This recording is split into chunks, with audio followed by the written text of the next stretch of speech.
Luca dozed off again.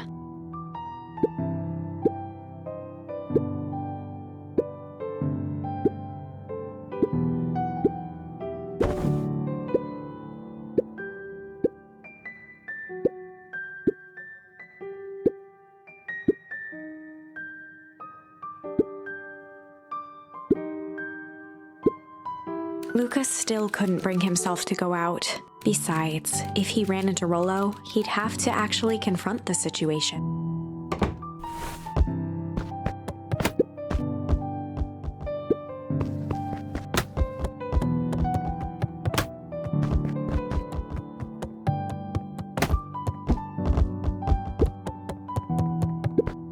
The Adventures of Hank Atomic. Luca carefully opened the cover and began to read. Rollo had received it for his birthday, a special hardcover edition with behind-the-scenes commentary and bonus art. Rollo cherished it, but asked that Luca keep it at his house. Luca wasn't sure if it was because Rollo didn't trust himself with it, didn't trust his sister around it, or just wanted an excuse to come hang out at Luca's more often. Whatever the reason, Luca didn't mind, but it had stayed right there where Rollo had stashed it ever since. Now, at the foot of his bed, Luca lost himself in the pages. He'd read it all before, but at this moment, it somehow felt sentimental. He was well into issue number 5 when he heard soft footsteps from the hallway.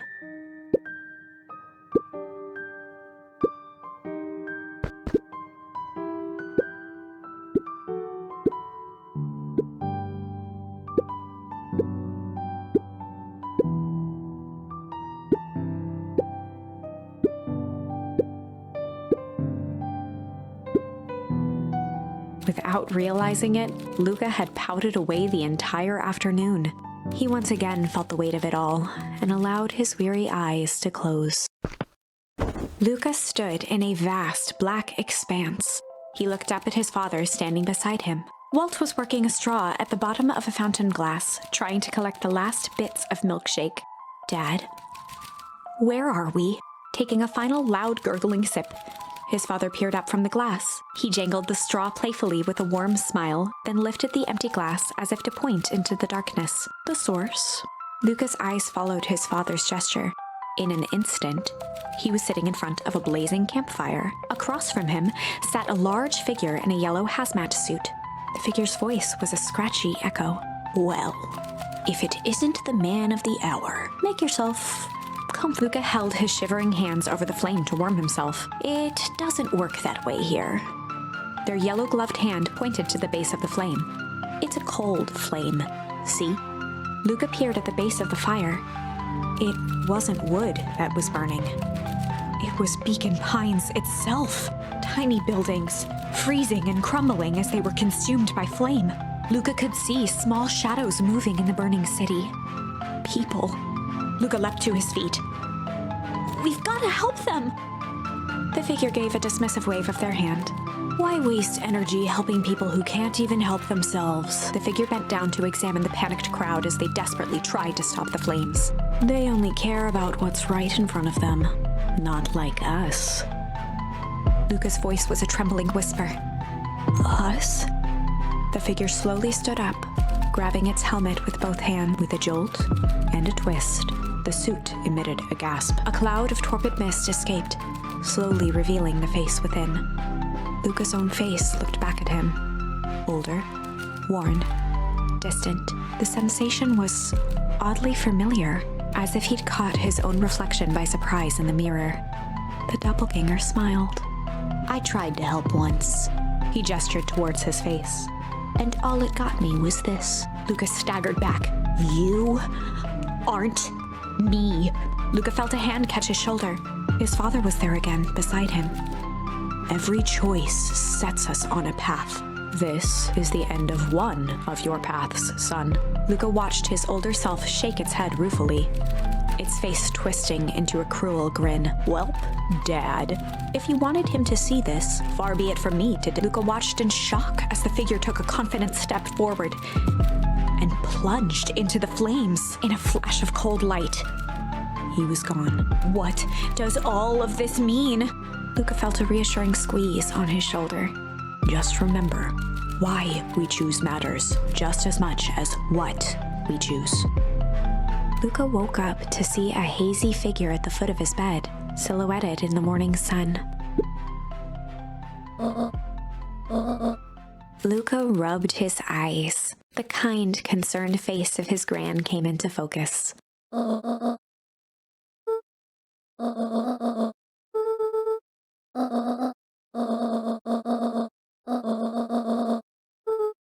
Gran silenced Luca with a gentle pat on the leg.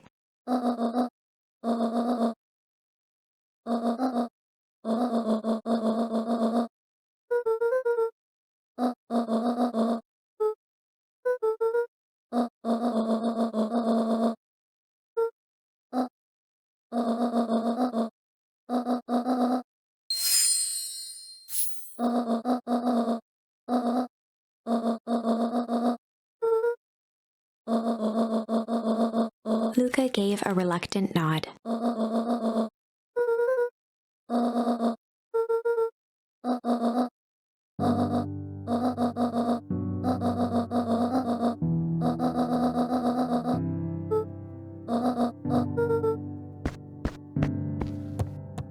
Luca took a deep breath.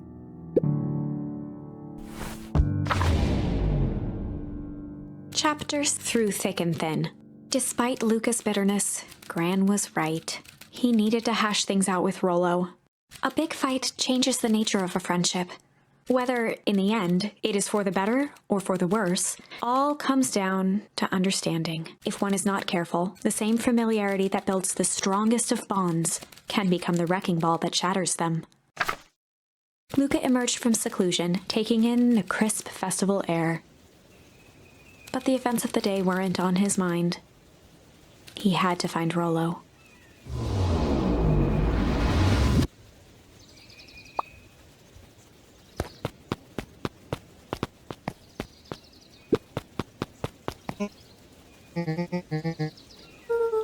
Roxy rolled her eyes, shaking her head.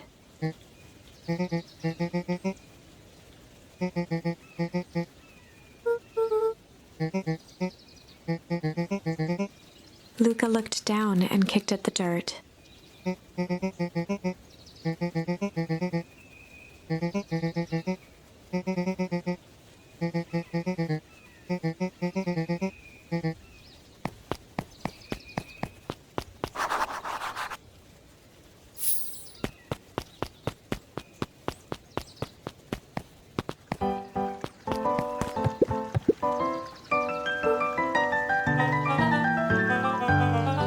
Mr. Kerr pointed to his grinning mouth.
Jeff was staring into the distance with a wistful look.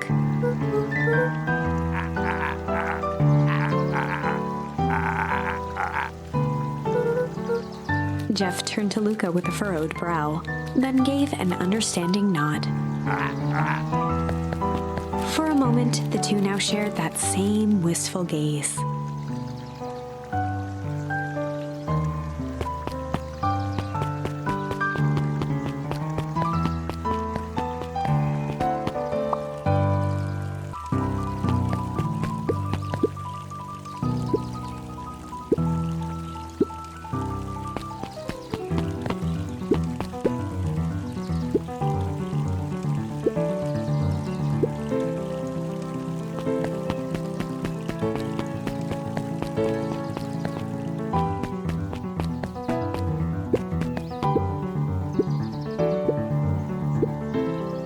smile became flesh.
Griffin looked away suspiciously.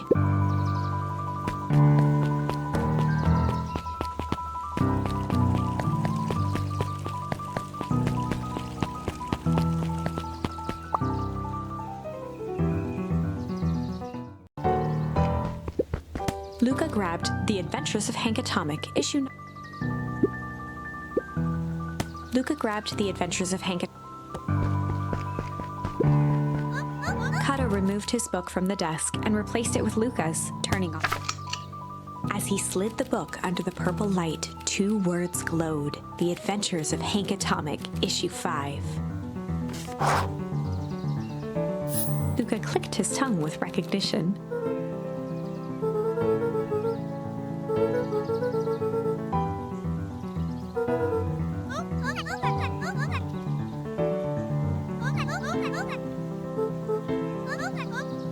Kato began flipping through the pages, stopping when he hit a glowing word. He continued flipping.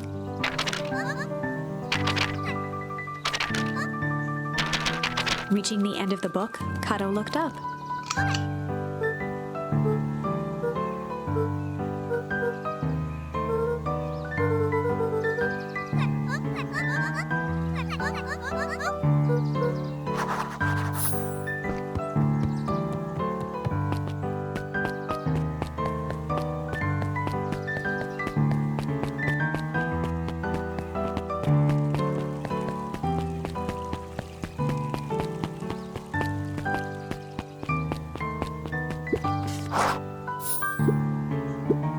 Before Luca could finish his sentence, Griffin handed him a corn dog. Luca shrugged, taking a sizable bite out of the corn dog.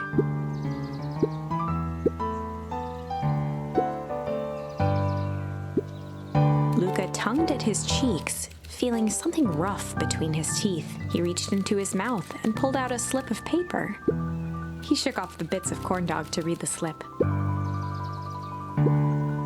Luca finished off the remainder of the corn dog.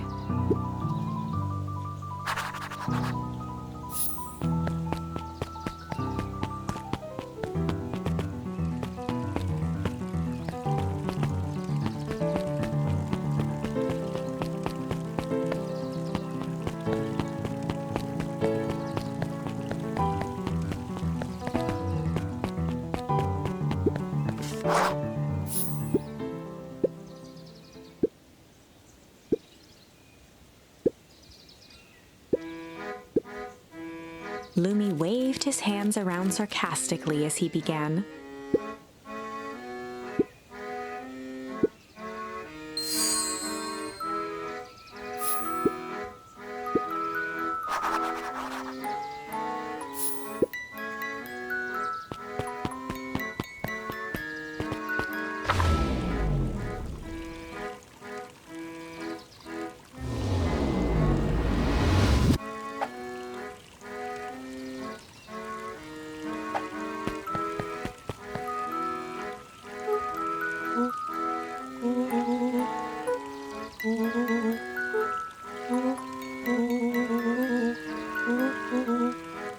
Rolo sheepishly handed Luca the balloons.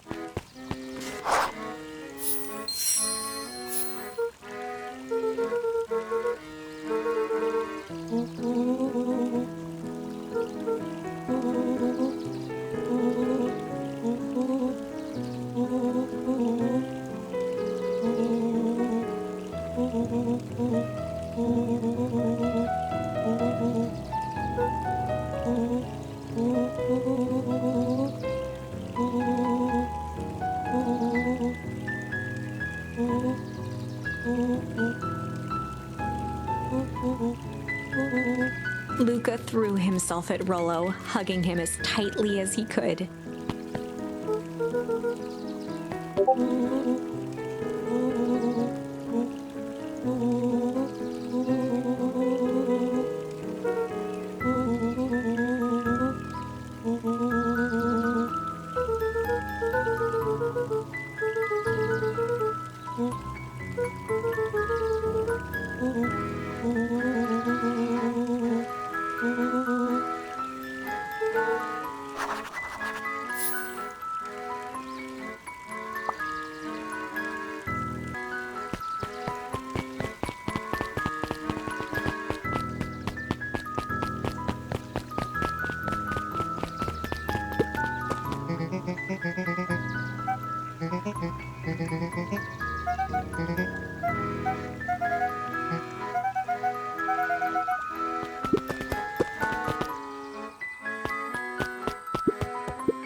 Rolo handed Luca an unopened letter.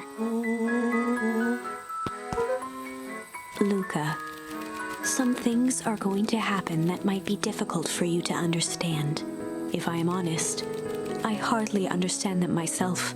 But whatever happens, I need you to know that I love you. None of this is fair to you. You have already lost so much. We both have. I wish there was a simpler way forward. But if there is, I haven't thought of it. God knows I've tried everything I've done. I did for you. I hope someday you can accept that. Love, Gran. Luca folded the paper into his pocket and headed up the ladder.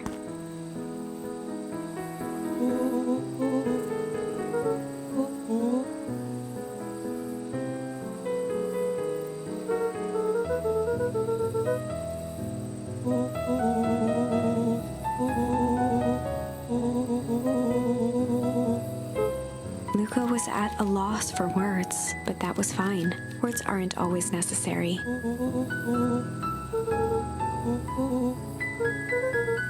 Sadly, this was untrue. A distant rumble shook the treehouse. It was not fireworks. It was something the boys couldn't possibly comprehend. Something as old and cruel as time itself.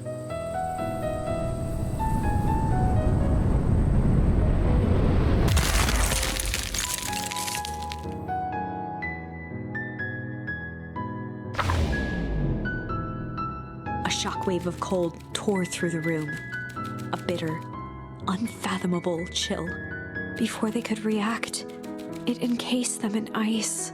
Two boys, reunited by friendship, only to be cruelly separated by a malevolence beyond reason. And so, our story ends on this melancholy scene. In a silent treehouse turned statuary.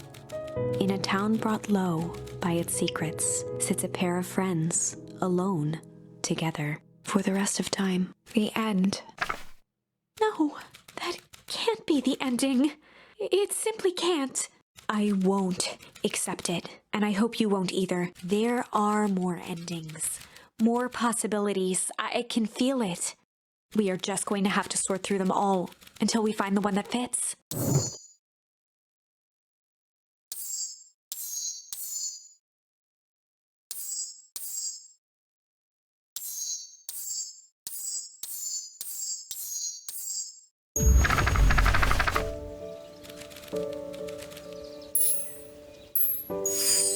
Luca began to respond, but the sky answered for him as the clouds above began to break, revealing patches of star-filled summer night. Moonlight filtered down, shimmering in the treetops.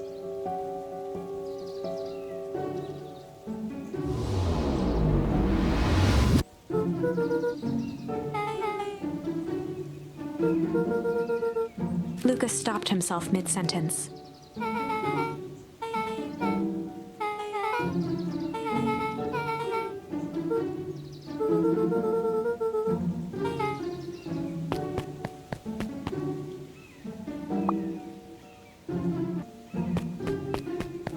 Luca saw Beck skulking by the gate.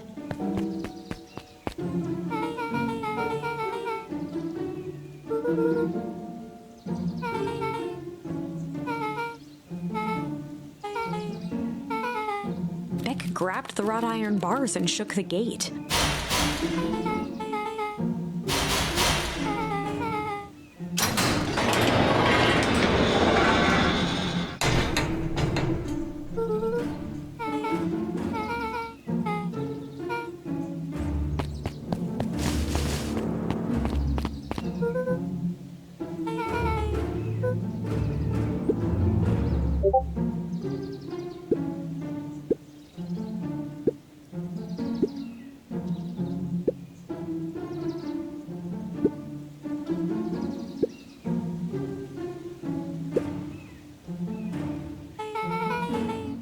Beck's voice was an excited whisper.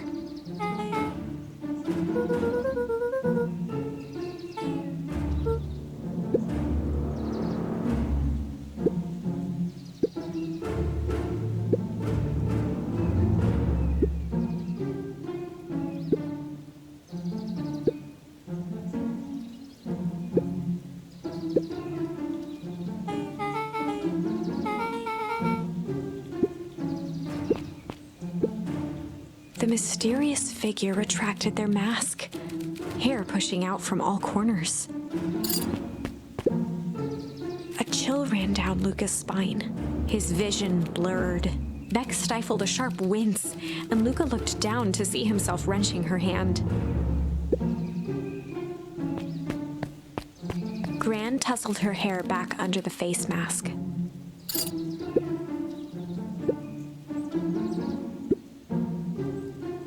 Gran gave Eris a curt nod and disappeared into the night.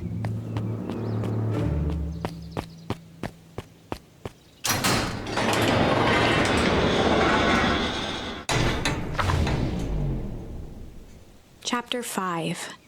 What big ears you have! Luca sat shivering in the bushes, staring at his feet. After checking to make sure the coast was clear, Beck gave him a gentle tug on his sweater.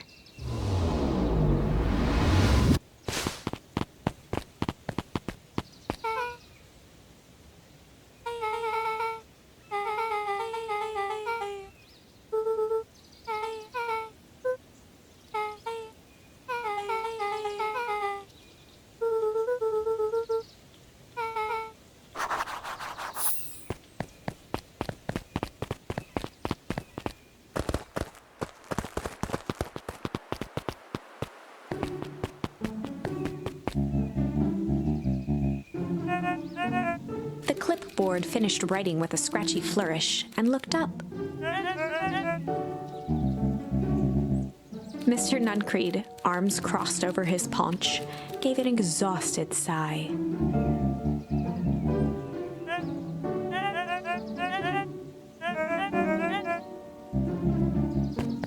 He snatched the pad and scribbled his name so hard the pen nearly snapped.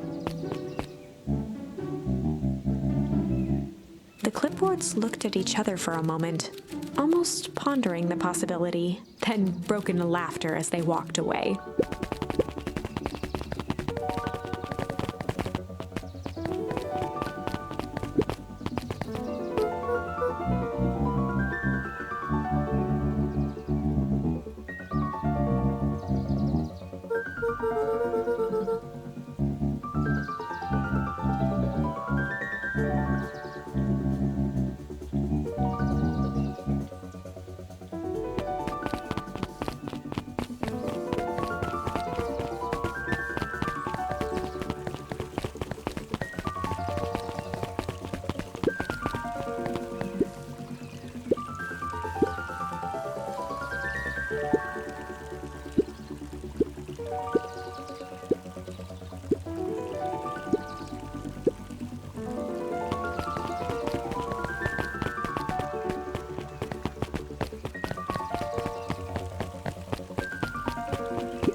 William Kerr and Gus Valentine proudly surveyed the half-covered festival banner. The mayor gave a half-hearted shrug.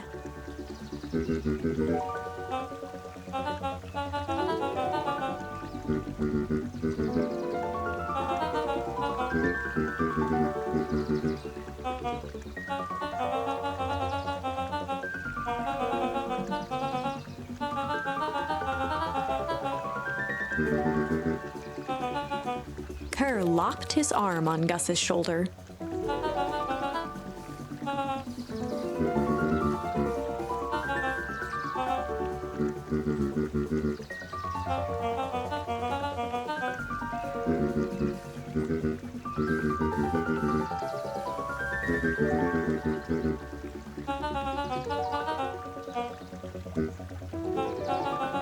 With a glimmer in his eye, Kerr gestured grandly toward the horizon.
Rollo waggled his head with pride.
Luca sucked in a long breath.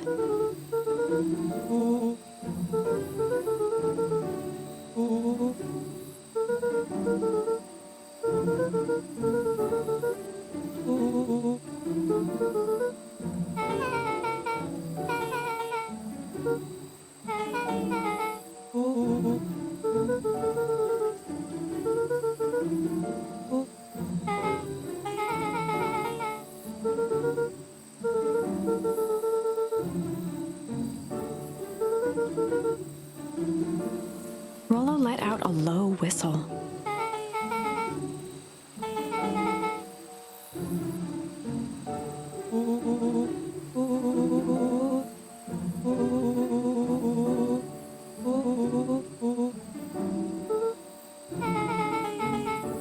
Rollo and Luca shot back a look.